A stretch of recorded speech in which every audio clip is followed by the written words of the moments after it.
Hello, my name is Andy and I am the Village Idiot. I'm armed with a car and a GoPro and an unhealthy amount of time on my hands. I'm using that time to attempt to visit every civil parish in England. You're watching the North Lincolnshire series, a district of 56 parishes in the north of Lincolnshire. Let's see which one we're visiting today. Welcome back to North Lincolnshire, everybody. Now, do you remember the Melton Ross episode yonks and yonks ago? I'm pretty sure you do. And if you don't, well, you can go and watch it. It's not going anywhere. It's still on the channel and not going to be taken down anytime soon.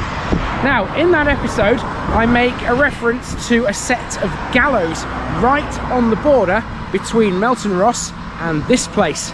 And those gallows were once sited here. This is gallows wood, or rather, that is gallows wood, should I say. And the gallows were, I believe, somewhere there-ish, sort of where that red car is. Not totally sure, but even if it's not totally accurate, they were here somewhere. They were here somewhere. They're no longer here because they went rotten, apparently, and because of that, they were taken down. Although there are going to be some efforts made, apparently, to re-site them eventually. But they're not here right now, which is a bit of a shame because I was expecting to see them until I found out recently that they'd gone. Anyway, I'm rambling on. Let's talk a bit about those gallows and let's talk about the rest of this place. This place features the only remaining post mill in England. This is Wrawby.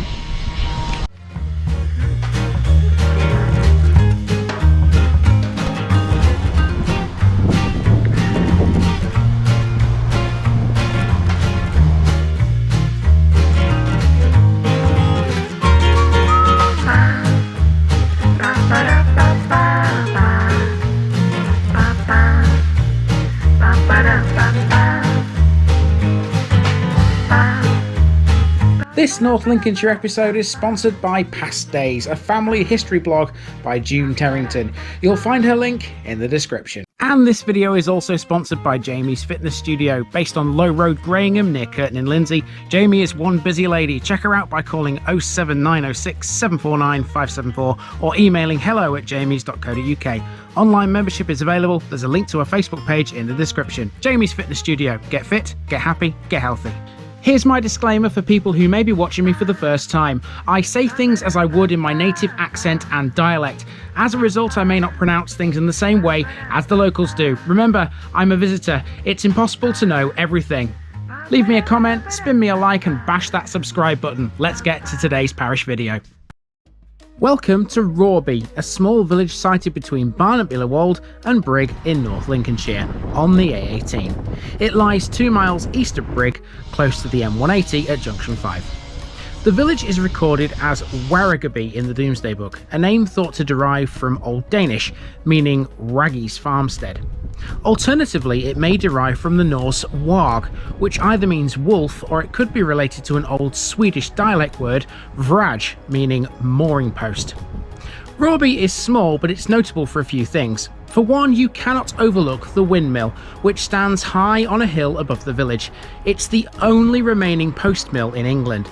Also, on the border between Wrawby and Melton Ross is the site of a set of gallows, and in its church, which used to serve Brigg until 1872, there hangs a notable tapestry. In recent years, some community buildings have been sold for conversion into housing, such as the chapel and the parish rooms. Some farmland has also been sold for housing developments. Wrawby retains a lot of character though, something which you all know by now I love to see in these places. It also has a great community and people are proud to live here. Let's go and see what this village is all about.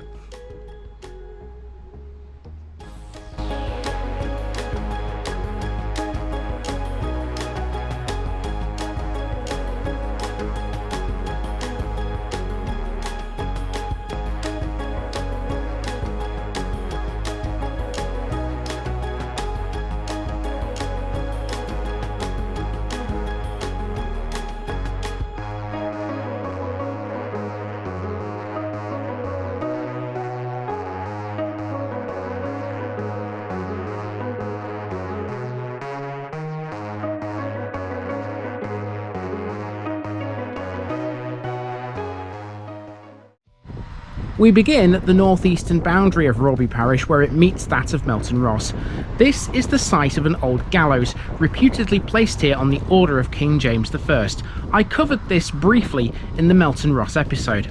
The gallows served as a warning to prevent bloodshed between two feuding families, these being the de Ross family of Melton Ross and the Tyrwhitt family who held the lordship of Wrawby from late medieval times. This was a feud that ran for almost 3 centuries, and it was sometimes violent. The king decreed that any deaths due to violence between the families would be considered murder, and the offender would be hanged. It must have worked because there are no records of any incidents. The gallows stood until very recently, but were taken down due to being rotten. The story of the gallows lives on thanks to the nearby woodland, named Gallows Wood or Gallows Covert if you prefer. So there you go, now you know all about the gallows. Right, now we're in Wrawby properly, and I thought for one horrible minute that these roadworks were going to derail my opportunity to show you the last remaining post mill in England, but they're not, because I can still get down the road that the mill is sited on, and that's this road right here, and this is our starting point. So let's go and find it, shall we? Can you tell I was just a little bit excited about seeing this? Wrawby Windmill, also known as Wrawby Postmill, is the last remaining post mill in England. It was built between 1760 and 1790 on the site of an earlier mill. It was built to serve the Elsham Hall or Elwes estate, and it did so until the estate was sold in 1910. It remained in operation until the 1940s, before becoming derelict for a time. Then it could have easily been demolished and forgotten.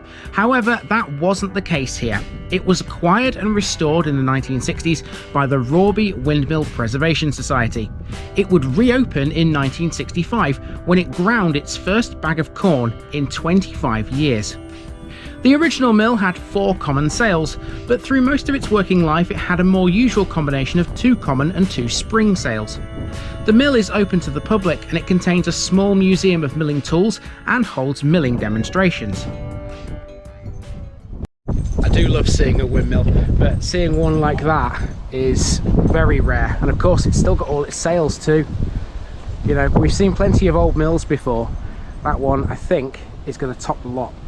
Right, let's see what else Wrawby's got. Let's walk down Mill Lane. This is Melton Road, and it's where you can catch the local bus service.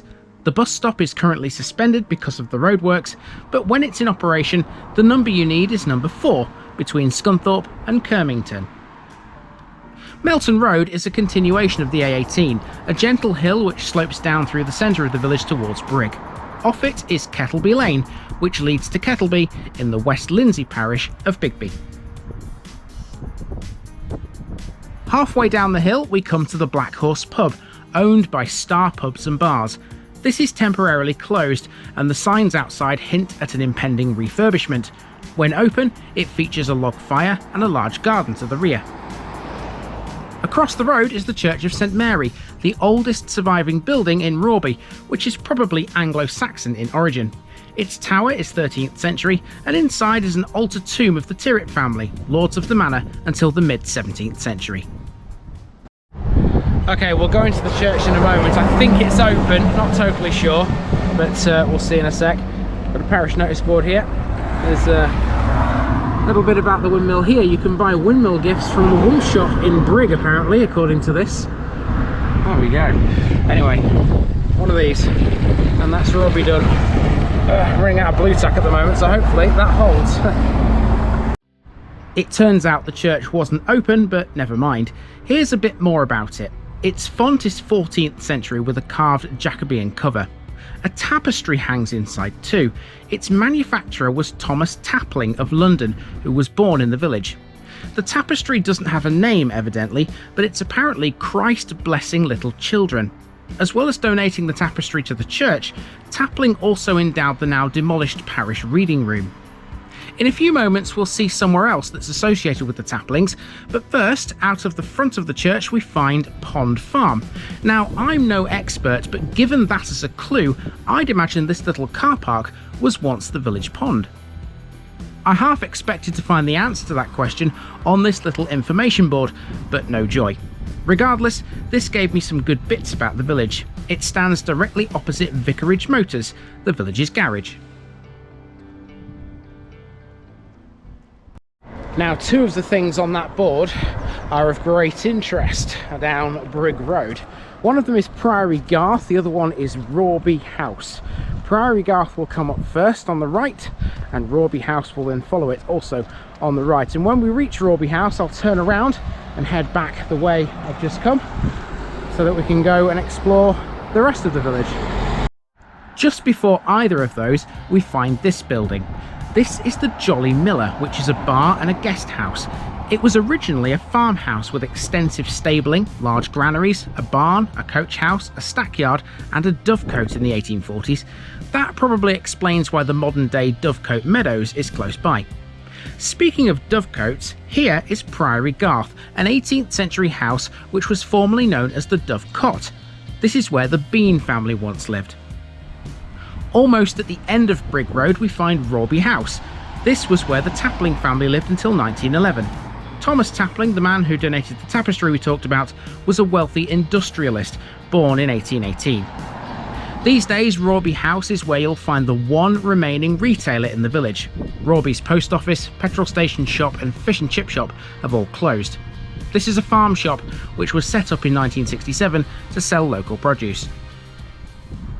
And of course, if you keep walking down there, you will eventually end up in Brigg, but we're not doing that because we aren't finished with the village yet. The rest of the village is a nice little loop. So we're going up Vicarage Road here, and this will take us effectively around the rest of the village. There is a bit at the top which I won't be able to cover because it's sort of out on a limb, so I won't be touching that, but the rest of this loop I certainly will. And this will take us around certain places like the school and the playing field, eventually coming back through Millview Gardens and onto the A18, where I can then walk back to the car. So let's get on with it. I find this a little hard to believe, if I'm honest, but College Farm, which is in your shot now, is the only house in Wrawby which is a listed building. This is 18th century in origin and was in the ownership of Clare College, Cambridge for some 700 years. Over the road we have Wrawby's old schoolhouse. This originally opened in 1842 and its attached schoolhouse was built in 1845 and 46. It catered for both boys and girls. This is Vicarage Road, by the way. Wrawby has had 3 vicarages in its time. The original one burnt down in 1713, its replacement was demolished in the 1960s, and the current one is now a private dwelling. Walking deeper into the village, we pass Wrawby Hall Care Home here. The centre of the village is arguably this little green opposite the care home, where Vicarage Road meets Little Lane. That row of terraced housing in front of us is Old Post Office Row. No prizes for guessing what used to be there. This is Little Lane. It's a little loop off Vicarage Road, so we'll go up here and turn right at the end. It'll take us back to where we've just come from.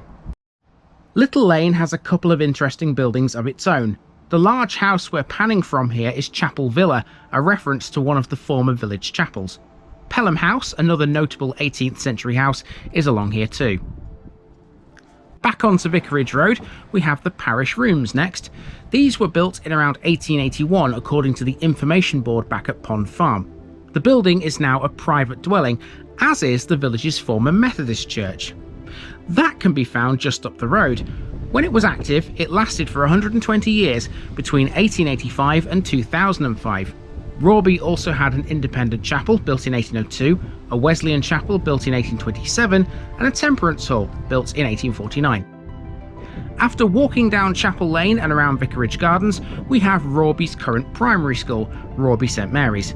This is sited close to a block of flats named Wold Court, and the school's logo features Wrawby Windmill. This was pretty cool. This is a liquid amber tree, and it was planted by the residents of Wrawby in 2016 to commemorate the 90th birthday of Queen Elizabeth II. This is on a small patch of grass opposite Wold Court and the school. The village hall now. This opened in the late 1990s to accommodate functions and community activities.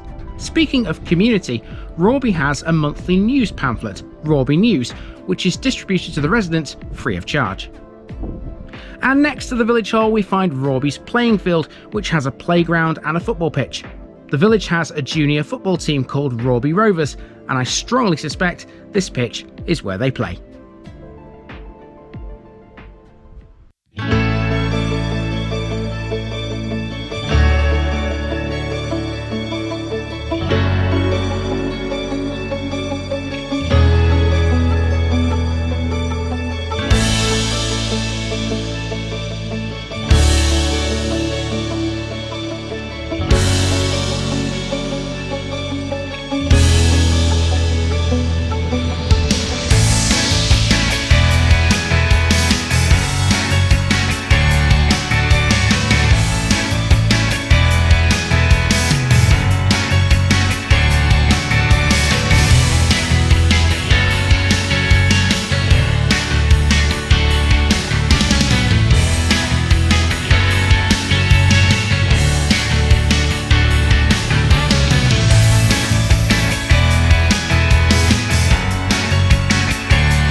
As I expected, this part of Wrawby isn't all that much to write home about.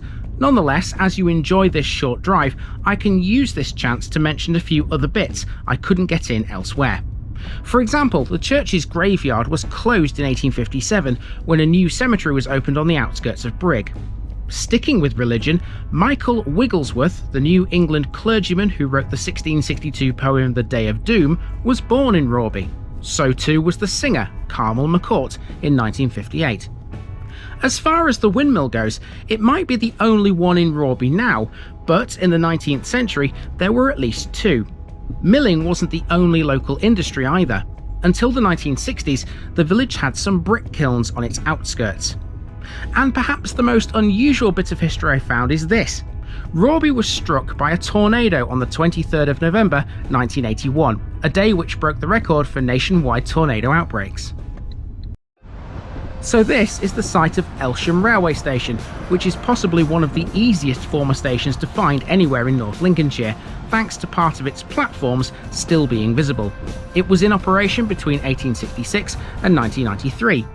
It was opened by the Trent, Ancombe and Grimsby Railway, and like other stations of theirs, it had staggered platforms. The station was the most easterly of any of those opened by the Trent, Ancombe and Grimsby Railway. The line is still in operation, primarily a goods line which connects Scunthorpe Steelworks to Wrawby Junction, which we spoke about last week in Barnetby Wold. It's also the same line which crosses the road just to the south of Appleby. Now, I'm no train spotter as you know, but seeing as the barriers came down here, I had to film this train. See how many wagons you can count on this one as it passes through.